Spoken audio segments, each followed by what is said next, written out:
Hello everybody, MorbTron here. Today we are in the third video for the Titan subclass reviews. We are looking at Striker Titans.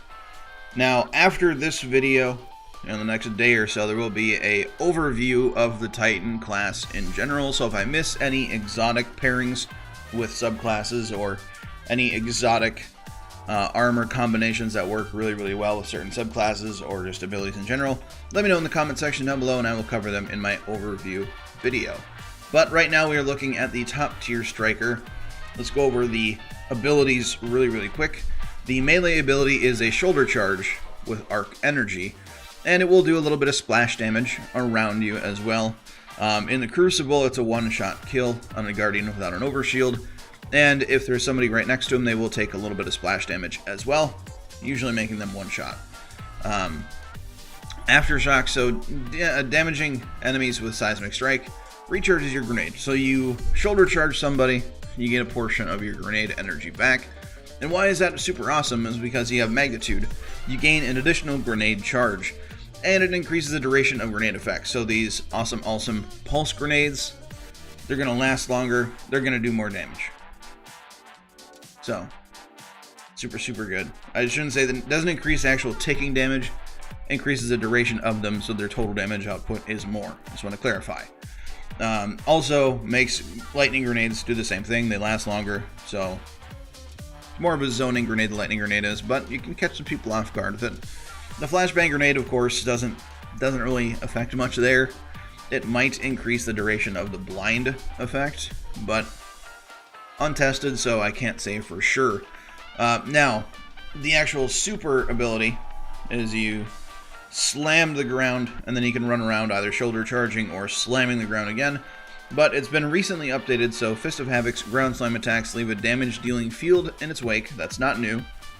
And it deals more damage the longer it's in the air.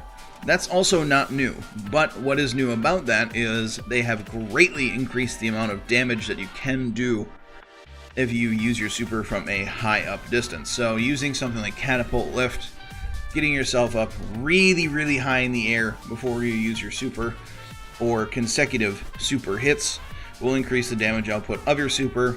That's really only going to come into play in PvE or Gambit.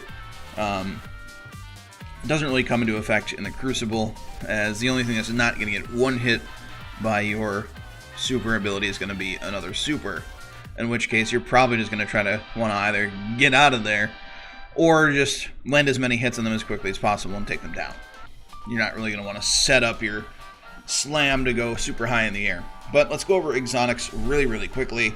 The best one, I think, paired for top tree, both in PvE and PvP, is the Insurmountable Skull Fort. If you shoulder charge somebody, you get your shoulder charge ability back, and you get your health back too. So, really good, all the way around. One thing of note is that if you hit somebody as they are dying in the Crucible, you can get your melee charge taken away from you, and since you did not get the kill, you do not get your melee ability back. So keep that in mind. That can happen.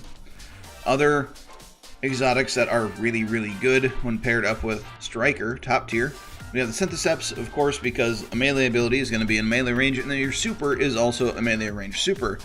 So increasing the lunge range on your shoulder charge and improved melee and super damage while you're surrounded is a good thing.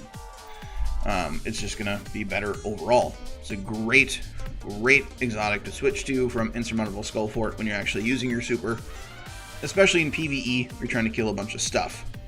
Now, the Heart of Inmost Light is also really good for top tier striker, because it's already got a little bit of Heart of Inmost Light built into it. You have 2 grenade charges, so using your grenades, you can empower your seismic strike, you can get your barrier back, and using your seismic strike, you get a kill. You get to recharge your grenade ability with aftershocks, plus you get to empower your grenade ability and your barrier, getting them back quicker and having them do more damage. The whole thing just kind of synergizes very well with the subclass, and I really enjoy using it. Now, other exotics of note are going to be Lion Rampants. These make any of the Titan jumps better overall. So if you're Titan skating or not, you're going to go a little bit faster. Not insanely faster, but just a little bit faster overall. Now, exotics that I don't use myself, but exotics of note. We have the Eternal Warrior. Casting Fist of Havoc grants you an additional overshield. Not really worth it in my opinion. It does get you a little bit more survivability in your super, but there's a lot better exotics out there, and it just simply isn't worth it. You could argue using Insurmountable Skull Fort and then switching to Eternal Warrior when you use your super, because it'd be an easy switch. You know, helmet for helmet, you don't have to switch to Syntheseps, so you have to put a different helmet on and then put Syntheseps on and then use your super and then switch back. You can just quickly open your inventory, make the switch, and use your super. And you do get a little bit more survivability out of it. However, that's the only thing it does, and it's really not worth the exotic slot, in my opinion. Now, the Armamentarium doesn't work with top tree at all. You don't get 3 stacks of grenades, unfortunately. I know. Shocker. So, Armamentarium, completely useless.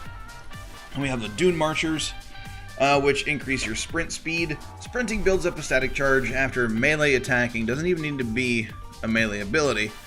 That charge will chain damage to nearby enemies. So if you're going in for a shoulder charge in a group of enemies, you kill the main one, and it'll chain lightning for the rest of them. Or even if you're in PvE and it doesn't kill your main target since you landed a melee, it'll chain lightning between everybody within a pretty good radius, actually.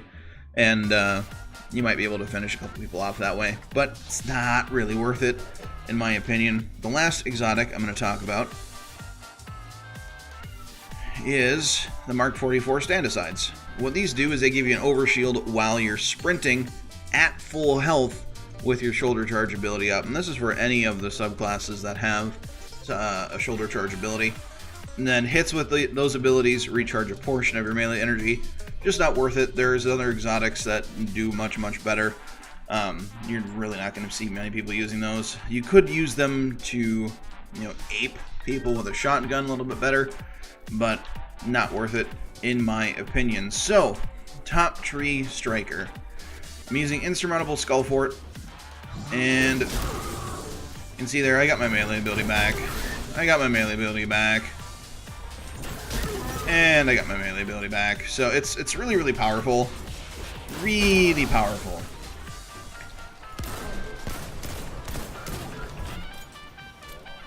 Definitely would recommend using that ability. But let's actually switch real quick. Or that exotic, rather. Let's switch to the Heart of Inmost Light.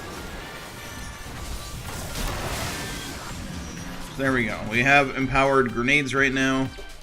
We don't get our melee ability back quite yet.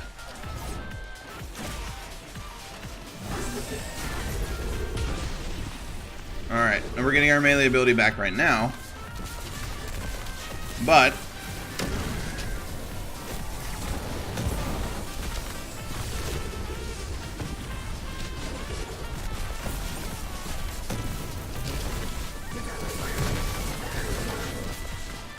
everything's taking a bunch of damage. And I just happened to level up right there. That's convenient. So you can see here, the super does more damage when you're in the air, but the trade-off for it is you don't get to, really use your shoulder charge ability, which is worth using. And it actually consumes a lot of your time in your super trying to build that height. So maybe it's worth doing the first couple slams, the first slam in general, but after that, just go about your business as normal. On to the next thing. Bottom Tree Striker, Code of the Juggernaut, might as well as be called Code of the Syntheseps, in my opinion, as the Syntheseps work extremely well with Bottom Tree. We have a melee punch ability. We don't have shoulder charge with Code of the Juggernaut, but that melee punch ability reloads your weapon for you and increases weapon stability. Not on a melee ability kill, just punch somebody with your melee ability, you'll reload your weapon automatically, and you'll increase weapon stability. Can come in quite handy in the Crucible, and I don't think a lot of people take into account that it reloads your weapon for you. Can be really, really handy. Let's say you use your shotgun to clean somebody up, you're low on ammo, but they drop that crispy green brick. There you go, punch the next dude in the face, you got your shotgun nice and reloaded. We also have reversal, so melee kills immediately trigger health regeneration. So it doesn't give you health, but you don't have to wait for your recovery to kick in. It'll automatically start regenerating your health for you. Very, very handy. Not overpowered either. Very well balanced. We also have Knockout. Critically wounding an enemy or breaking their shield increases your melee range, which is your lunge, so you can lunge from farther away, and your melee damage as well. So we see here melee damage, melee damage, melee damage, melee damage. Kind of what Striker is all about. Then we have Trample. Destroying enemies with Fist of Havoc extends its duration. So run around shoulder charging a bunch of people in your super. You're going to extend the duration of your super. I wouldn't recommend you really using the Slam ability with Bottom Tree. This one's really just more about shoulder charging people once you're in your super. That's why Syntheseps work very, very well. Because, again, buffs melee lunge range, improved melee super damage when you're surrounded, blah de blah de blah. Very, very handy. Now, you could also argue that something the Worm God Caress would be very, very good for this subclass as well, which it's true. You know, you probably could build up a pretty good melee buff. Melee kills increase melee damage for a period of time. Additional kills extend the duration of the effects, blah blah blah. Stacks up to 5, I believe. So after a while, you can run around like basically one-punching people in the Crucible. Not really my thing though. Not really my shtick. And using something like Armamentarium and Bottom Tree doesn't really make any sense because Bottom Tree is all about that melee. You could use Heart of Inmost Light, but honestly, you're going to be using Syntheseps. Syntheseps are absolutely amazing for Bottom Tree, just because you're going to be shoulder charging people in your super, and you're going to be shoulder charging or meleeing everybody out of your super as well. So let's see, let's shoot a couple times. And there we go. We have more stability on our weapon. And it got reloaded for us. Absolutely fantastic. I love it. We have the biotic enhancements. You see on the left hand side of my screen there. When it says biotic enhancements, that means that I'm getting increased melee damage and that increased lunge range as well. And I'm just punching people. You're dead. You're dead. You're dead.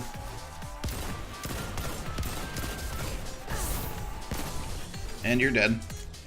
Well, let's go use our super right over here. So I'm still, of course, going to do one of these. But you see there, we killed that guy very, very quickly. We are extending our super.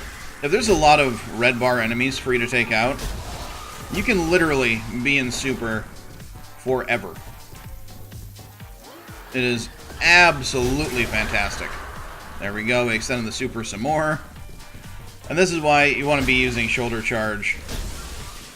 You don't want to be using your slam ability, because that takes up a lot of your super time and a lot of your super energy. Just shoulder charge people and Syntheseps for the win. On to Code of the Missile. Last but certainly not least, we have Code of the Missile, our middle tree of the Striker. Now, the first little blip here, the first little square, diamond, whatever you want to call it, is Thunder Crash. So instead of it being the melee ability, middle tree, they're always how it changes the super.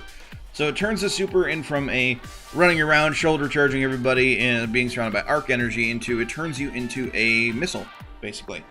You fly through the air like a missile and crash into enemies and inflict meteoric damage. Basically, it's a shutdown super. Or it's a super where you basically just fly through the air. You're basically invincible. I have never been shut down out of a Thunder Crash before, other than like the tractor cannon. But that's more of a suppress ability than anything. But you can slam the ground, shut down basically any super, other than any other shutdown supers. Like a Nova Bomb, you're not going to shut down a Nova Bomb. You're not going to shut down a Blade Barrage. You'll probably kill each other, but you're not going to shut them down out of it, obviously. The melee ability is almost a shoulder charge. Almost. You have to sprint, leap into the air, and press your melee ability -7, because 7 is on the side of my mouse. I have a 12 thumb button mouse. So there we go. I have a lot of buttons on my thumb on the mouse. And then we have impact conversion. So you gain super energy from hitting enemies with a ballistic slam. So there's a couple different ways you can use that. In Gambit, I really enjoy using this subclass, Code of the Missile, with Insurmountable Skullfort to build super energy, and then if I feel inclined to, I can switch to Syntheseps to actually use the super, because what Syntheseps do for the super is basically, you slam into the ground. If you slam into the ground surrounded by enemies, you're going to do more damage with the super. That really doesn't come into play too much in the Crucible, of course, because it's a shutdown super. However, it increases the blast radius of the super just by increasing its damage, so you'll be able to get a kill from farther away. Pretty handy. Does the same thing with the melee ability. But in Gambit, I use Insurmountable Skullfort because I run around killing a bunch of small red bar enemies with that, getting my melee ability back in the process, gaining super energy, and then I can go for the first invade with a super ready to go. Very handy. You can get a ton of supers off with Code of the Missile in Gambit. But I usually stick with Syntheseps. Of course, the other players are going to come into play as well, but it's going to be Syntheseps for me on Code of the Missile. Hands down, going to be the best option. Now, you'll see I am in Crucible here. Oh, I did forget to mention one thing. Forgot to mention an overlooked thing in Code of the Missile. Inertia Override. Picking up ammo during a slide reloads your equipped weapon and increases weapon damage for a short period of time. So you slide over some green ammo. You don't even have to have your shotgun out. You can. If you do have your shotgun out, or your fusion rifle, or your sniper, or whatever, slide over that green ammo. It's going to reload that weapon you have equipped. That can even be your hand cannon. You have your hand cannon out, you slide over some ammo. It's going to reload your equipped weapon, and it's going to increase weapon damage for a short amount of time. Really good. Can really help win the fight in Crucible. Because not a lot of people are expecting someone to come out of a slide with a weapon that is doing more and more damage. Fantastic. But what I really like about Code of the Missile in the Crucible is, let's say, we're here. We're on Distant Shore, one of my favorite maps. And let's say me and my buddies are right around here. We're holding B down, we're holding B flag. And we have, Captain Blueberry and his other enemy friends over here wanting to make a push on us, and they're waiting for us to make a move, right? And they might be trying to flank back around here, take a couple of pot shots at us, but we're basically in a standoff. What this super can do... Thank you, Shax. What the super can do is you can use both your melee ability and your super together to do something like that. So you saw there, I used the melee ability to gain more distance off the map in order to get more distance on the enemy. There, I didn't hit the right button, so I died. But basically, you can combo the melee ability and the super together to get more distance, more mileage out of your super itself. And doing that does not actually consume the melee ability because you don't actually hit the ground. So can be very handy, can come in quite clutch. So you'll catch people very off guard using the super in this fashion. Not many people do it, and if they do, not many people can pull it off. You will get some near misses. You will miss some people doing this, but it's totally worth it because when you do, it feels so good. So you can cover a lot of ground with that super. But that is going to be the end of this video. Now, if you liked it, you found it informative, or you just want to support the channel, hit that like button. Really helps me out. If you're new here, you want to see more of my content, hit that subscribe button. But do not forget to have a good day, everybody, and I'll catch you all next time.